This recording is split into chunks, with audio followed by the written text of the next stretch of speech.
On December 4, 1986, the United Nations General Assembly adopted the Declaration on the Right to Development in order to eliminate all obstacles to development.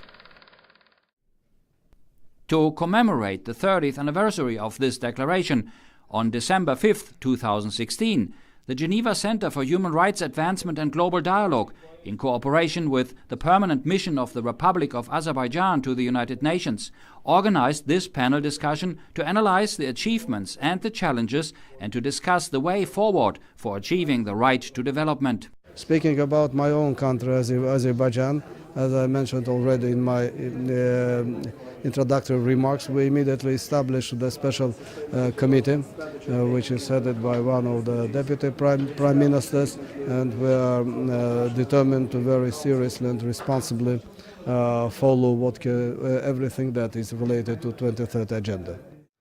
At the national level, the UAE government has adopted a comprehensive development policies, including empowerment of women and investment in human resource development of its people without any distinction. We need action from everyone, everywhere. 17 Sustainable Development Goals are... Over the past 30 years, the right to development has been the subject of debates and various resolutions of the UN General Assembly and Human Rights Council. As a result, in 2015, the Sustainable Development Goals, SDGs, were adopted. It is so decided. What we need to do now is to ensure that the platform that has been provided to us by the SDGs is used most effectively. But none of this will be possible without the necessary political will that I mentioned. And in my view, that is the essential requirement for progress. The ultimate goal of the panel was to revive the same consensus as defined 30 years ago in the declaration.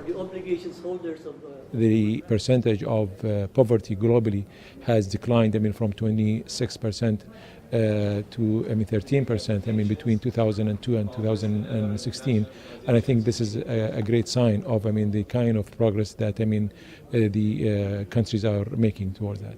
The declaration officially recognizes the right to development as a basic human right.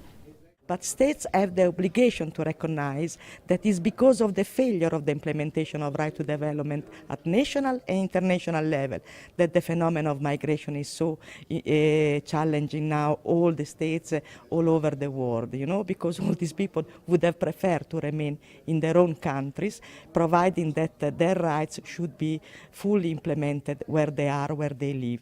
You cannot at the same time advocate a policy dialogue with recipients of international assistance to say that they should respect the rights of their people, but at the same time take action through the imposition of sanctions, for instance, or through other measures which pushes these people to leave their own country to go and on the move, and probably to seek asylum in those very countries which have been practicing or imposing sanctions against them.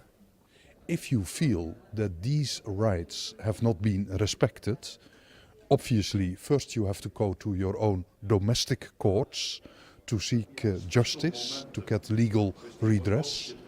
But if in your view you fail to get it, then under the new optional protocol to this human rights treaty, you can go to Geneva and submit a complaint. The Declaration on the Right to Development must remind us that all people have a right to development, and that the true purpose of any economic achievement is to improve the well-being of people. Now's the time to take global action for local results and move our people and planet towards a sustainable future.